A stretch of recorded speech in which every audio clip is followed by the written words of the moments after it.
Hey everyone, this is Ryan. And this is Kyle. And what you are listening to is The Doctor's Watcher, the Green Goo podcast about every episode of Doctor Who. Green Goo. Love the goo. Makes me think of that, was it like a 90s toy slime or spludge or some shit like that like made fart noises quite a lot? Yeah, I can't remember quite what it was called either, but yeah, like sluck or... Like some weird like combo name that wasn't slime but had to do with slime. Slurm? I don't know. Slurm something else. Yeah. Splunk, that's like what, a data and analysis platform or something. Right, yeah. I used Splunk just yesterday. Schglimp, I don't know. Something like that. Anyway, that stuff was fun. Like, all it did was feel slimy in your hands, and it made a really good fart noise when you jammed it in its little jar container thing. That was enough, you know? That was all we needed. Yeah, I guess it was probably something about like the shape of the container and like the viscosity of the schlink. Right. Yes. But man, yeah, that thing had good farts. Yeah. So speaking of good farts, what have you been up to lately? Well, I had a great one this morning. Yeah, I've actually been doing this project for a few months that I figured I would mention. That is, I guess there's this book published several years ago that was like 1,001 albums to listen to before you die or something like that. Oh, cool. And yeah, it's like this dude who picked 1,001 albums that he thinks everyone should listen to or whatever. And I guess there have been like a few like new editions of the book because it was published like several years ago. So it's been updated a few times. And there's this website that is, what is it? 1001albumsgenerator.com. So like 1001albumsgenerator.com. That you can like, basically it'll give you a new album from the list to listen to every day. And, you know, you can tell it like if you want to do weekends or not. I'm not doing weekends, so I'm listening to like 5 albums from the list per week, basically. And yeah, it's been pretty interesting so far. The website just like gives them to you in random order, and then, you know, you listen to it and then you can give it like a rating and review and whatever. Cool. And yeah, so I started it, I don't know, 4 or 5 months ago, something like that, and have listened to 109 albums so far. I didn't have time to listen to one yesterday, but yeah, so I'm like about 10% of the way through. It uses every album from like all of the various editions of the book. So I think the actual count is like 1,088 or something. Oh, wow. So yeah, it'll take like probably about 4 years or so if I keep going at this rate, but that, you know, that should be pretty cool. Yeah. It definitely has some biases. Like, it's pretty heavy on 20th century music. There's not as much 21st century music on the list. Like, you know, proportionate to how much time we've spent in each or whatever. Sure. And it's also like pretty heavily weighted so far towards like rock and jazz. It's got like a decent amount of rap and hip hop. It's got like a little bit of world music, but not much so far. Like, it's, you know, it seems pretty biased towards the type of music that like a Western cis white guy might have grown up listening to. Okay.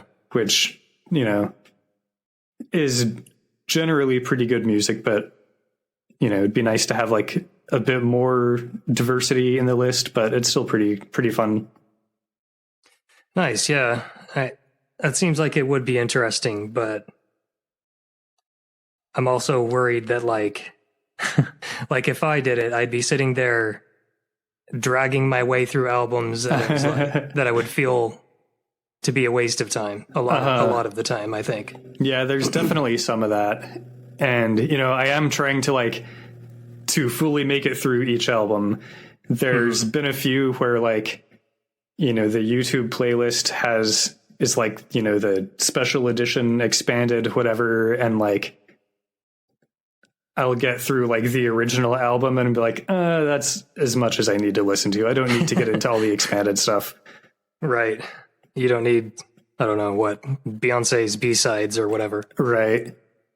I have realized though, as I was like looking at my ratings, that I think just in general, I tend to avoid extreme ratings. So I've only given 5 stars out of 5 to like 5 different albums. And I haven't given 1 star to any album. I probably should have, but I haven't. I've only given 2 stars to like 5 albums, but then I've got like 45 4 stars and 54 3 stars. Interesting. So yeah, I think it just with music in general, there's not that much stuff that I'm like, I really dislike this. It's either I like it or it's like, it's fine.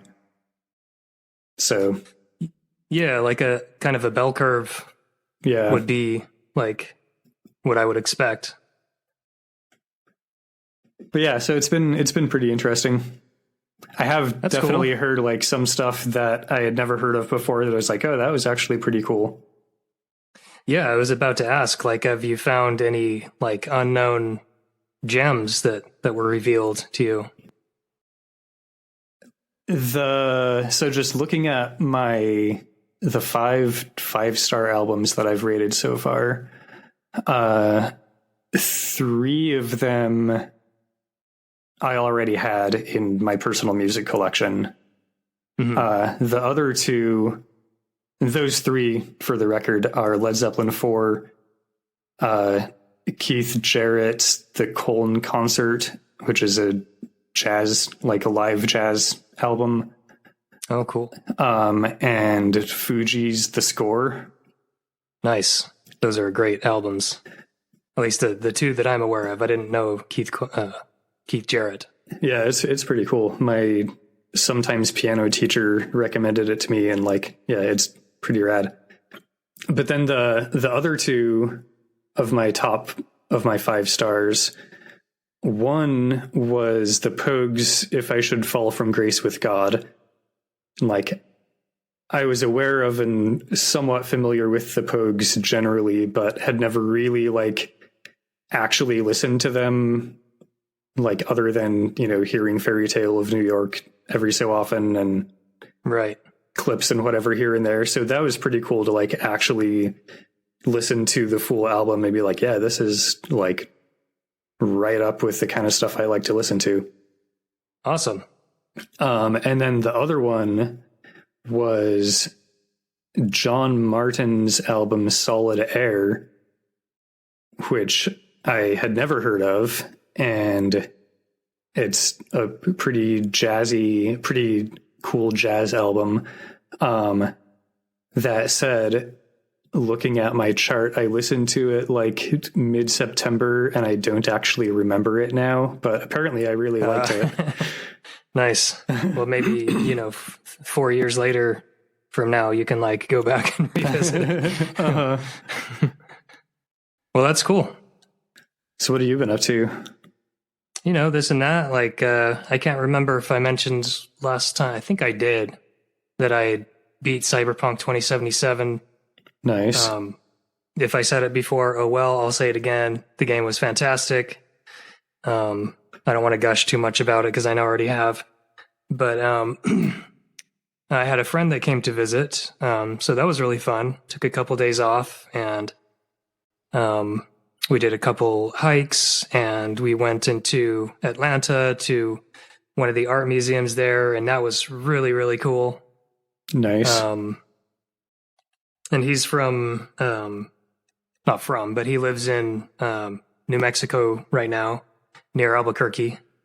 Oh yeah, which incidentally, I learned an interesting new word, Burqueños. That's people I don't from think I know that. Albuquerque. Nice. Yeah. He had this video series that he was showing us things Burqueños say, and I guess there's kind of their own little lingo slang thing going on out there in Albuquerque. It was kind of interesting. Nice. One of them was really annoying though. What was it? Oh yeah, like it was this lady demonstrating all of them, and one of the things was "e." I was like, oh god, that's really annoying. And then she she does a few others, and then she goes, she's like in a clothing store or something. She like pulls out some piece of clothing and goes, "Ooh la la," which is French for "e." It's like, oh. But I guess now I know what that means. But that was pretty dumb, annoying. But like a lot of them were kind of interesting. Like apparently instead of saying like, I don't know how that ended up there, they might say, I don't know how that landed up there. Oh, interesting. Yeah, I thought that was kind of a difference. Or like another one, they say, mira, look. And it's never one or the other. It's always mira, both. Look. Huh. Yeah. That's and funny. my friend said, he's like, oh yeah, I've even said that to my daughter. I think she's like just turned 5 recently. He says that to her, mira, look. And that's just a thing they say. Huh. Yeah, that's interesting. Yeah, I thought so too. But yeah, he told me a joke, which I thought would make a good joke for this episode. Nice. So this guy, walks into a bar and he sits down, orders a beer. He starts sipping on his beer and he kind of looks down the bar and there's someone sitting down at the other end. It's this guy with like a normal looking body, but his head is like huge and orange, like bright orange. And he's like, oh, I shouldn't stare, but like he can't resist. Like he keeps like looking at this guy. It looks so weird. Like this guy's got a huge orange head. And the bartender comes over and the guy's like, I'm really trying not to stare, but like, can you tell me like what the hell is up with this? Like, why is there a guy with a huge orange head? The bartender's like, oh yeah, he's one of the regulars. He doesn't mind talking about it. You can just go ask him. And he'll tell you what's up.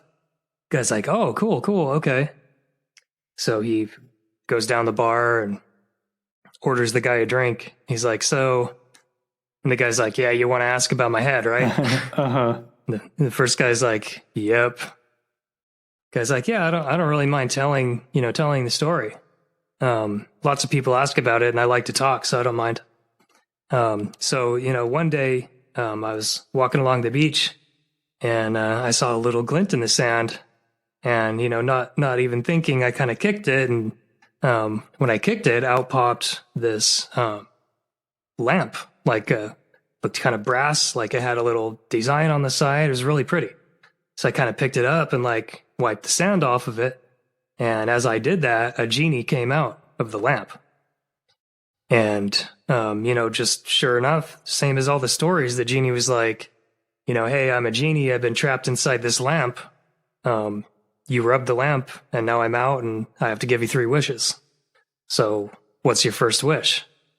And he's like, yeah, so I thought about it a little bit. And I said, okay, genie, I want to be super rich and have a gorgeous house. The genie snaps his fingers and said, it is done.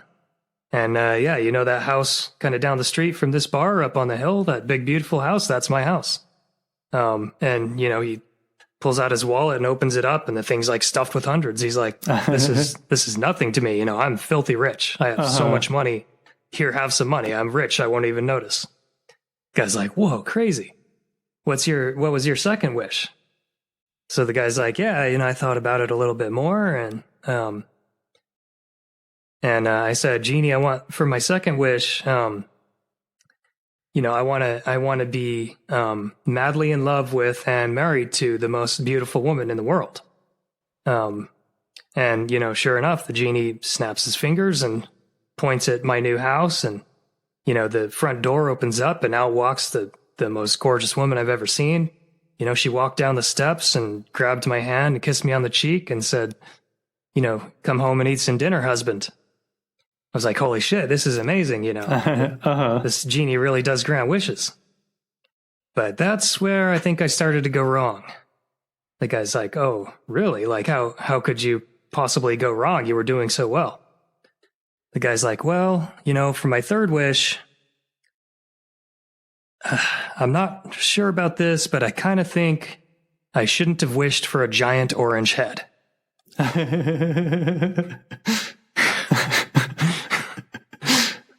Nice. And that's the joke. Yeah. I didn't want to drag it out too long because we are doing a podcast, but the longer you get that shit, the better. Nice. Yeah, that's a good one. Well, cool. The friend of yours who visited and told you that joke, I think may have been one of the first people I knew who was interested in Doctor Who, and this was like back in the 90s and shit. So same here. Yep.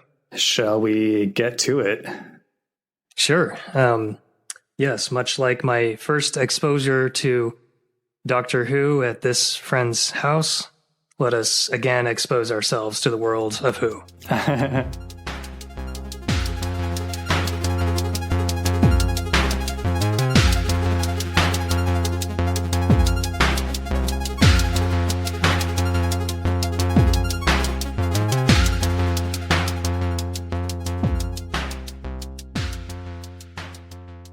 So this is episode 5 of the Faceless Ones, and it is the 35th episode of season 4. I basically continued watching with the animated version on the Doctor Who YouTube channel. Cool. So, yeah. I don't remember if I've mentioned this already or not, but I learned after I had already watched the animated versions that episodes 1 and 3 actually do exist.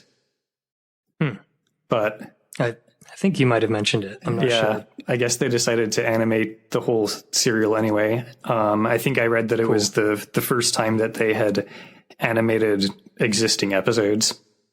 Oh, cool. Okay. Do you remember what the cliffhanger was at the end of episode 4? Yeah. So they were kind of revealing more and more what the hell was going on. And basically kind of what it was these aliens were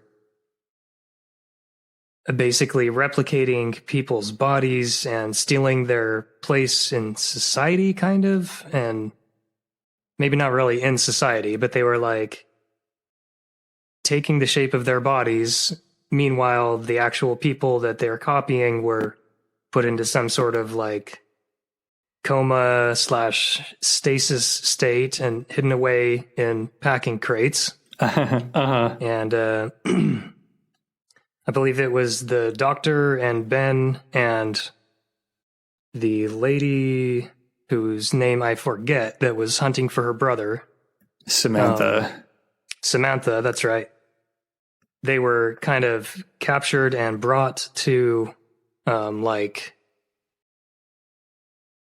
don't know, I can't think of a word to call it, but like brought to like a central kind of command location in the airport. And basically were taken kind of prisoner by the smart alien. Or was it the dumb one? No, they let the dumb one fly the plane, I think, right? Captain Blade flew the plane. I think he was the smart one. Oh, yeah, because he's sharp blade. That's right. So the dumb one kind of gets them, and then I believe on a CC video TV, they see a plane taking off, which Jamie has snuck onto, right? Kind of tricking Samantha in a little bit of a dickish manner. And the plane takes off, and everyone on the plane gets shrunk. But luckily, he had to barf, so he went to the bathroom. The stewardess or whatever, like, was picking up something off of each of the seats. I don't think we know what that was yet. But then she gets distracted and doesn't notice there's nothing in Jamie's seat. And then, oh yes, and the RAF even was trying to get this plane, but then suddenly both lights stopped moving on the radar, and they figured out either they're going straight down into the ocean, or they might be going straight up. And at least we know that the commercial plane folded in its wings and turned into kind of a rocket-shaped thing and was going straight up, and then entered into a satellite which was orbiting the planet.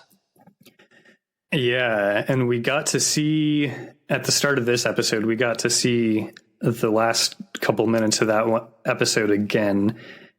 And I think you asked me last time about, like, basically what the plane's means of propulsion were after it folded its wings in and went straight up.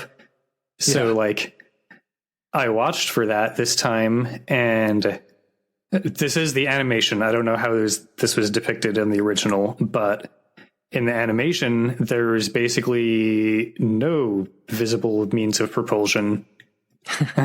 Nice. Well, they do have cool tech, so yeah, it's probably just another one of those. So yeah, the plane folds its wings back and flies up into the satellite, and it arrives in the satellite, and Captain Blade and the flight attendant in the plane are talking about how Earth people's intelligence is basically equivalent to the intelligence of animals on their home planet. That's interesting because it's the same on ours. Jamie is hiding near the cabin, like near the plane's flight deck, and he hears this, and he keeps hiding as Blade and the flight attendant disembark. And then a couple of reptilian aliens come aboard the plane, and they start unloading all the carry-on luggage from the overhead bins. Jamie is able to, like, slip past them unnoticed pretty easily, and he disembarks the plane himself and starts exploring this satellite space station that he's on. And he walks into a storage room with a bunch of big cabinets full of drawers, and he opens one of the drawers, and it contains about 6 like tiny human bodies that are, like, 3 inches tall or whatever. Weird. Are they just, like, laying there? Like eyes open, eyes closed? I think they were eyes open, but they were, like, inert. Weird. Yeah. The flight attendant enters the room at this point. I thought I'd missed one of you. I wondered what happened to you. And a couple of reptilians enter the room after her, and they grab Jamie and start taking him away. Awkward. Incidentally, I read that the woman who plays this flight attendant, I didn't note the actor's name, but she was married to Peter Purves, apparently, who, of course, played the First Doctor's companion, Stephen Taylor. Oh, cool. Okay. Well, hopefully Peter Purves on her. Or did at the time, at least. I don't know how their marriage went. Right. Or if they're even still alive. If they weren't, then it'd be real weird. So down in the airport, in the air traffic control room, they have received news that the RAF plane did indeed crash. Its wreckage has been located, and that the pilot had been electrocuted. So Interesting. yeah, Blade had like pushed some button to zap a beam from his plane to the RAF plane. That's some good aim.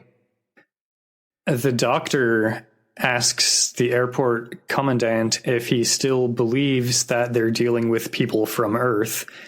And the commandant says that he doesn't know what to believe anymore, and he wishes that there was some solid evidence. And just then, the alien duplicate of the air traffic controller guy Meadows walks into the room.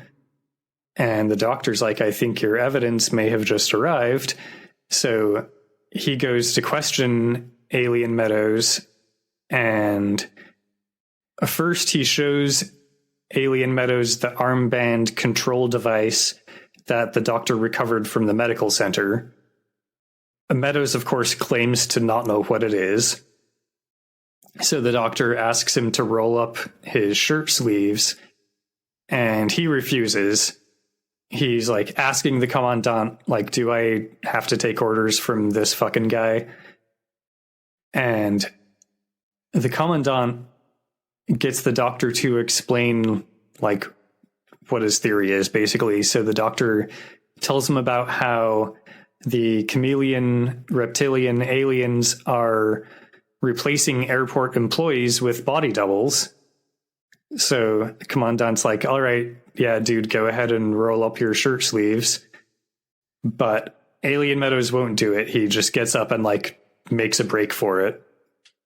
Benedict Cumberbatch's mom pushes like a rolly office chair into his path, and he kind of like trips over it, and they're able to grab him. So they get him, they sit him down into the chair and like forcibly roll up his sleeve. And of course, he's got the armband control device on. The doctor starts reaching for one of the dials on Meadows' control device, but Meadows is like desperate, asking him like, don't touch it. And this gives the doctor some leverage. Now then, what happens if I were to turn one of these? Don't touch it! Ah, I see. Right. Now then, you are going to answer all my questions, and in return, I promise no harm will come to you. Do you understand? All right. So Meadows agrees. He starts answering questions. He confirms for them that the abducted young people are being taken to a satellite about 150 miles up. We had a catastrophe on our planet. A gigantic explosion. As you've seen, we've lost our identities. My people are dying out. But what use would our people be to you? Our scientists devised a process so that we could take on the physical characteristics of another being. Okay. So that's like the full explanation that we're gonna get. For the record, Basically, like, we could. a gigantic explosion on their planet somehow caused them to lose their identities, whatever that means. So now they're taking Earth people. Weird. But okay. They've apparently already abducted like 50,000 young people. Wow. And Meadows, it says he doesn't know how many airport employees have already been replaced. He does know that the original bodies of the airport employees are still on the airport premises somewhere, but he doesn't know where, other than the nurse's original body, which is still in the medical center. He's like, yeah, she was smart and kept her original with her. So the doctor takes Meadows down to the medical center. In the medical center x-ray room, the alien duplicate of the nurse has Samantha strapped to the table.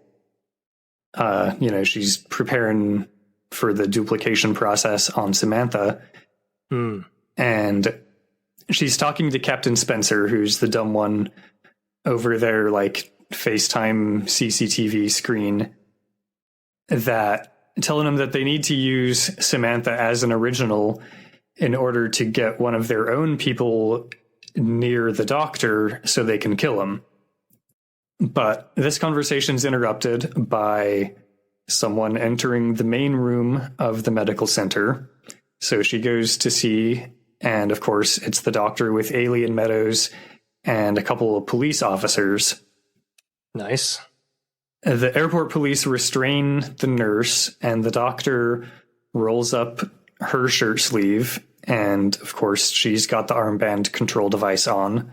So he and Alien Meadows head into the X-ray room in the back. They free Samantha, and the doctor checks her arms, and she does not have an armband control device. So, like, she's still good. Nice. So these things are just, like the device itself, is it just kind of like strap-on kind of control thingy? Basically, yeah. It's like it looked like it was kind of on an elastic band, probably a couple inches thick.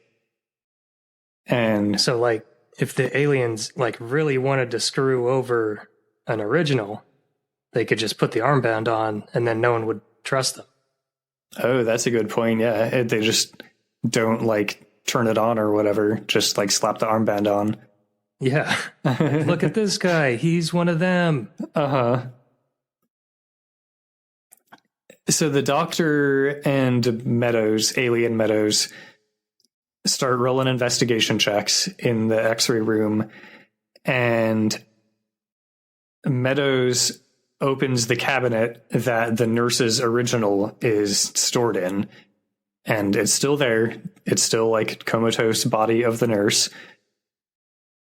Back out in the main room, the police officer who was assigned to guard the nurse while they do all this watches as she goes to wash her hands at the sink.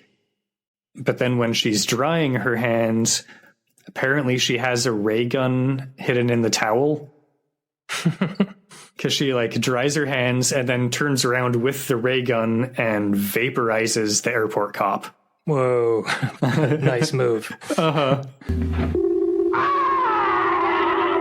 She heads back into the X-ray room. She's still got her ray gun equipped and ready to use. But before she's able to use it, Alien Meadows hits one of the buttons on the real nurse's original body armband control device. The originals also have to wear the devices, I guess. So Alien Meadows hits a button on the nurse original's device, and the alien nurse just immediately melts into a puddle of green goo. Oh, snap. The doctor and Alien Meadows lift the nurse's original body onto the table, and they take the control device off of it, and she starts waking up, basically, and like coming out of the comatose state. Nice. Samantha accuses the doctor of getting Jamie to steal her ticket, and she tells him that she thinks they got him. First Polly, then Ben, now Jamie. We've no time to lose. Jamie, of course, is up on the space station satellite. He's strapped to a chair and has been abandoned in the room when Detective Inspector Crossland enters. Crossland unties Jamie, asks him how he got there, and Jamie explains that he stole someone's ticket. Crossland asks if he had anything to eat or drink on the plane, and Jamie said he didn't because he felt too ill, and Crossland says that explains why he didn't get miniaturized. The food is the first part of the process. Oh. So you'd think abducting 50,000 people, other people would also get airsick and not eat the food. But yeah, apparently 50,000 people all ate the food, and Jamie was the 50,001st who didn't. Yeah, right. I mean, that's some smooth flying, props to those. Yeah, that was a pun. I didn't even realize it. Props to those, pilots, because... He starts asking Jamie if anyone on Earth believes the Doctor about what's going on, but Jamie doesn't think so. Jamie starts talking about how, like, the two of them, he and Crossland, should escape and catch a plane back to Earth. But Crossland says that the last flight back to Earth just left, and it's just going to pick up the Chameleon's own people. Jamie thinks the Doctor will figure out some way to save him and Crossland, though. Not this time, Jamie. This time, he's up against a mind superior even to his. The mind of the Director. Oh. Like, I feel like Crossland's probably, a fake who's just playing Jamie, because why else would he be like, oh, but our guy, the bad guy is way smarter than the Doctor. Well, that is a great call, because it turns out Crossland actually is the Director himself. Oh. Or I guess the more accurate way to say is that the Director is in a body double of Crossland now. Okay. Very, very sneaky, Mr. Director Alien.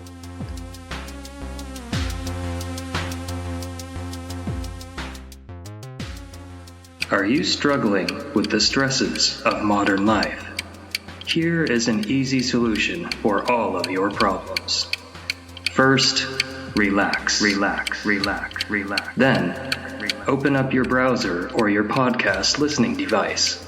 Navigate to the Doctor's Watcher and begin leaving 5-star ratings. You will soon feel the stress begin to melt away. Once you begin sharing the podcast with friends and family, you will feel enveloped in a warm, calm, peaceful feeling. Relax.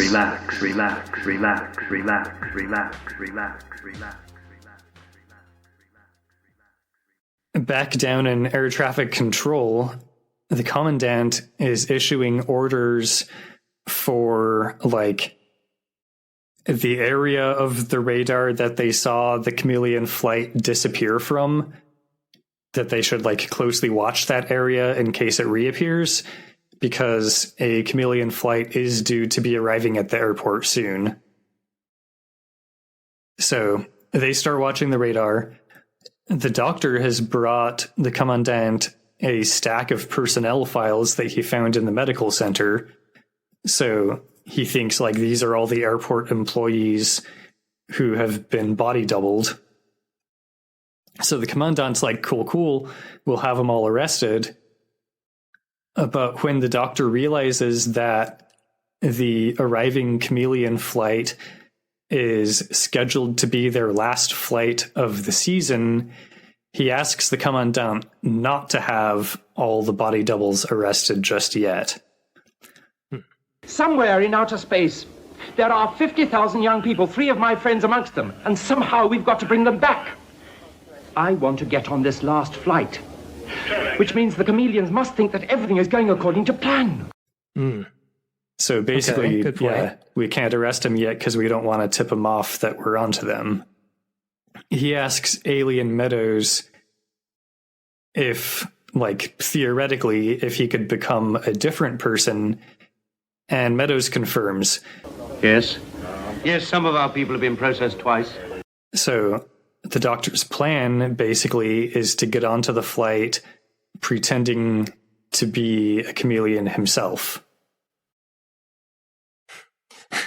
Okay, interesting. The Commandant asks the Doctor what he's going to do up on the satellite, and the Doctor's not really sure, but he says that it will depend on the Commandant, who needs to find the originals that Meadows says are still at the airport. The doctor tells him, like, don't mess with them. Don't, like, touch their armband control devices or anything. Like, just find them and be ready, basically. Yeah, because that makes sense. Because if you start gooifying, the imitation versions without good timing, then, the aliens might just catch on and right, kind of start moving against you. But, you get them in a really awkward position and then start gooing them all at once. That'd be much more strategic. Uh-huh. The doctor is over in the medical center now. He has just finished explaining a plan to the nurse.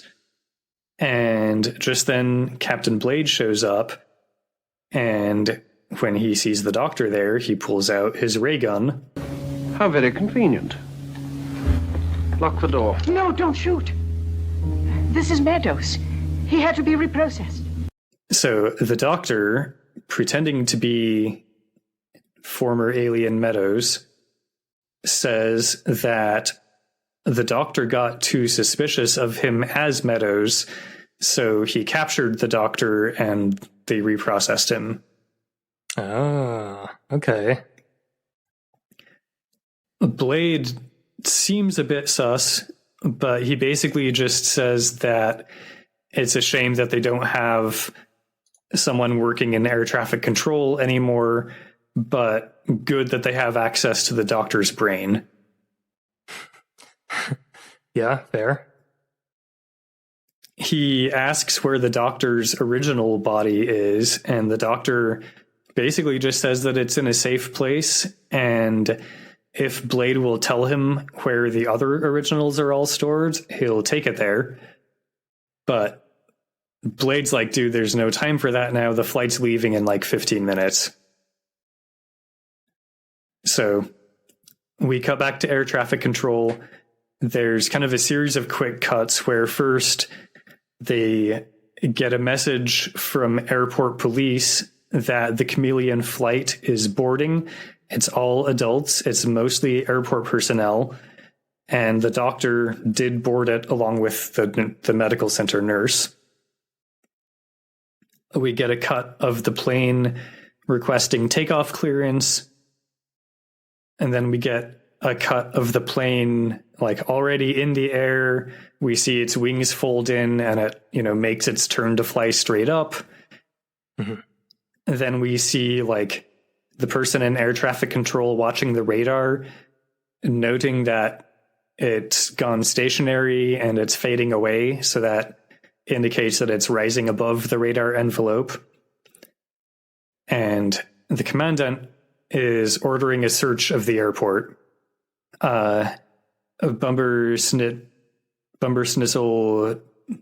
Cumberbund's mom is searching the medical center. Samantha is searching the Chameleon kiosk, and neither of them really finds much of anything other than paperwork, but they bring the paperwork back to the commandant anyway, just in case there's some clue. Commandant, surely we'd put them somewhere. Somewhere we'd never think of. We've got to think of it, Jean, wherever it is. The doctor's relying on us. Thousands of lives are depending on us finding those originals. And quickly.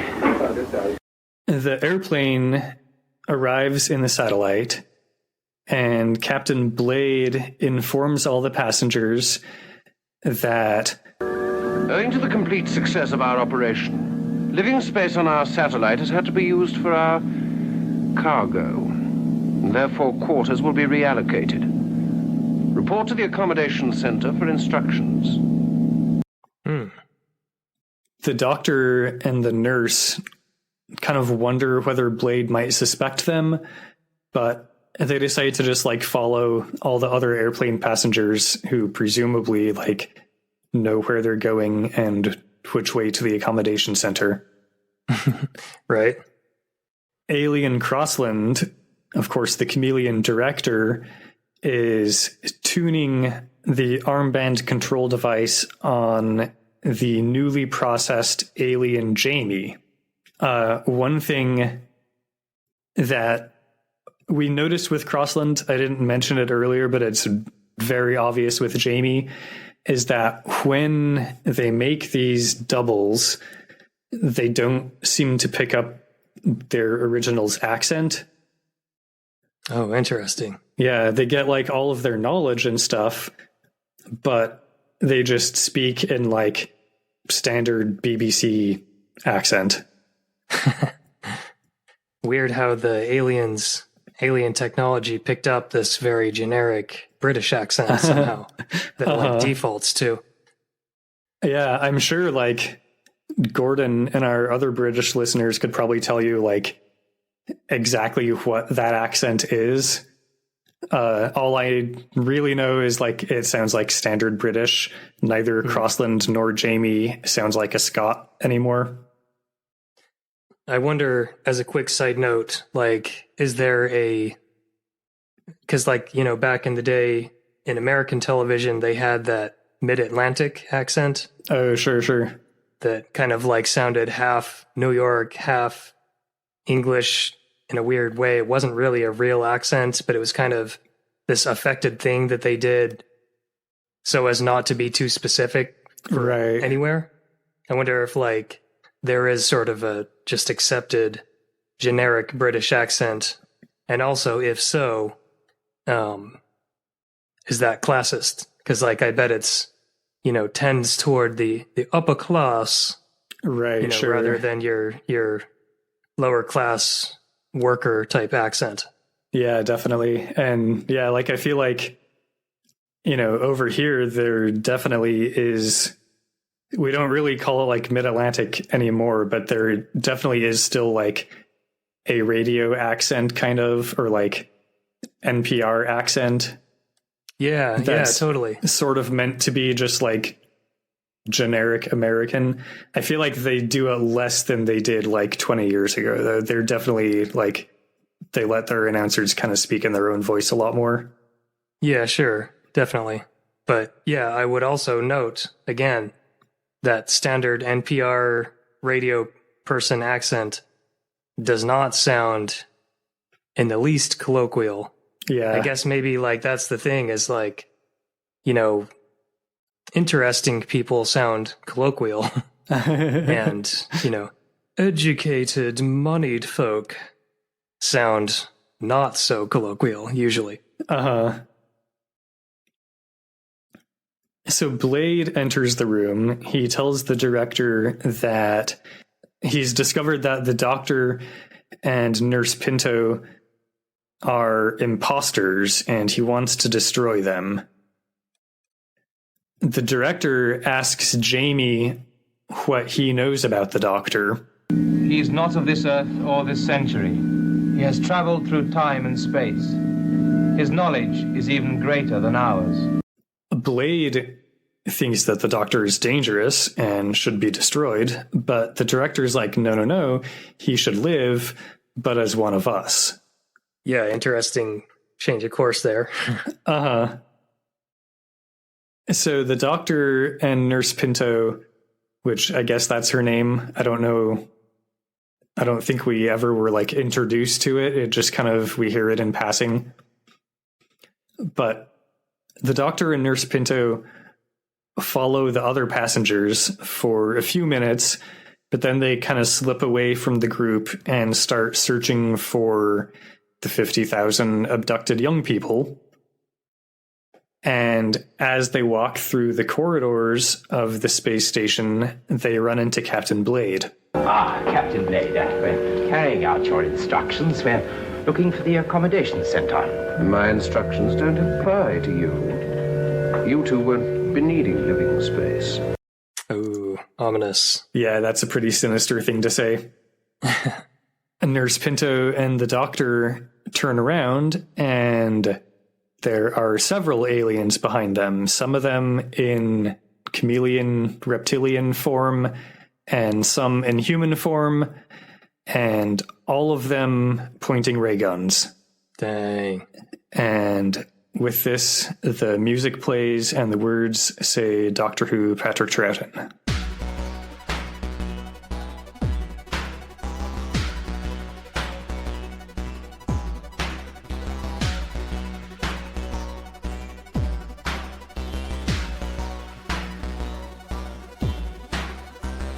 Nice. Yeah, I don't know, if the aliens were any more villainish, they would have been like, you won't be needing any living space. You'll be needing dying space. Which is kind of convenient because they're in space. And, you go out in space, you're pretty much in dying space. Yeah, like almost all of space is dying space. Right. At least for humans. Well, that's cool. Pretty interesting. So, did they explain, like, were they going to go back to their planet just with all these new identities? I think that's the plan. That wasn't really, I think, clearly stated, but I'm pretty sure that's the plan because they were like saying this was their last flight back to Earth, and they're like gathering, all of their chameleon airport employees from Earth and stuff. So, yeah, I think they were going to take all the miniaturized young people back to their home planet and then do like mass processing on them. Like deminiaturize them and then put aliens into them. Well, that's very diabolical. It's interesting how they don't really explain like what they need. Like, 'cause it seems, without like an identity or whatever it is, how could the first one, like if that's what they need to like be beings and go about doing stuff and asserting their will or whatever, like how could the first one have done that? Yeah, like how did the scientists like get off their asses and figure out there's a thing we can do? Yeah, if they had lost their identities. But if they don't need identities to like do stuff, kind of seems like A, they do still have some identity, and B, like what are they really lacking? Like what's the problem here? And yeah, and then I also wondered, like, if you apparently push the wrong button on the armband control device, like the alien turns to goo, which seems like not great. But is there any way for them to like safely become their alien version again? Or is it like once you've got the armband control device on and your body has been morphed into a body double of a human, you can morph into another human if you want, but like you can't ever go back or you'll just turn into a puddle of goo. Yeah, like does the goo mean like it's all over for you, or are you still, still like your alien self and you're just kind of gooing around, but it's just like harder to do stuff, or like are you dead, or what? Yeah, like the deal? We assumed, at least I assumed, that the goo was dead, but we don't actually know. Like maybe it's still like conscious and aware of being goo. Yeah, like Odo's original form, for example. Right. And also, with all this cool technology and these cool control armbands, you'd think that they could put like one of those clear covers over the goo button that says do not open, do not press this unless you want goo or something. Yeah, you'd think. Maybe the goo is still alive and the problem is just that like it's really hard to get an armband control device onto goo. Yeah, right. You'd have to like build the device into their bucket or whatever. Somehow control it that way. So yeah, like in theory or like in scientific principle, they could become something else. It's just that like the actual device they've developed is based on armband technology, and you can't really put an armband in a puddle of goo effectively. Right. So that's why they have to steal all these human identities, because there are arms. Right, yeah, that makes sense. I think we've solved it. Yeah. Right, we solved it. Well, cool. Any further notes about this episode? Nope, nothing on this one. Nice. How many... Well, you don't have to tell me if this is a spoiler, but how many episodes are left in this serial? Because it seems like we're getting, pretty ramped up. Yeah. Yeah, there actually is just one more episode, so... Okay. Yeah, it definitely felt penultimate there. Yeah. Yeah, we have kind of reached the narrative height. Nice. Well, cool. It'll be pretty exciting to hear this serial wrapped up. I wonder how the Doctor's going to get out of this one. Yeah, for sure.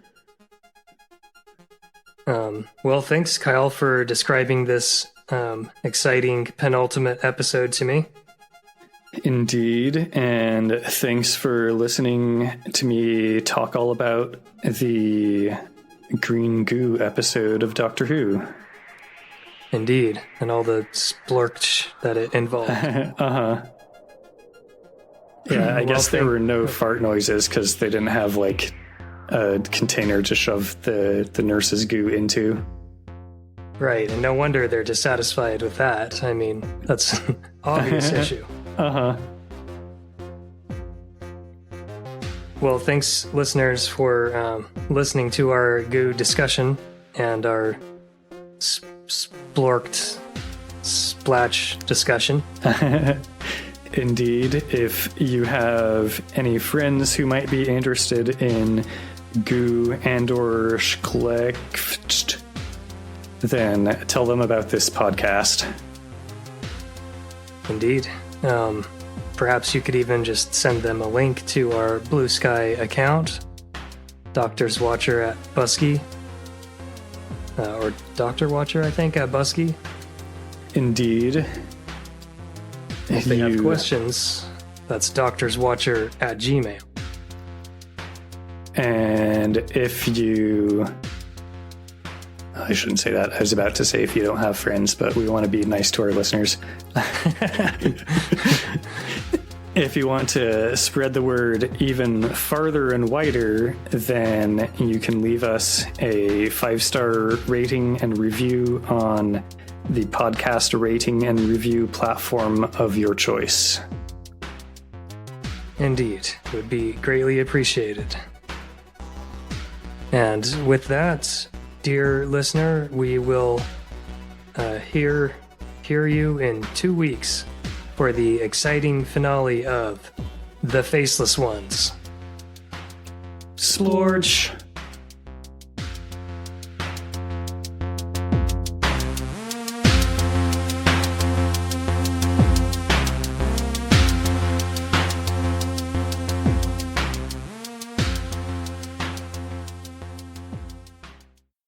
Doctor, what's happened to Jamie?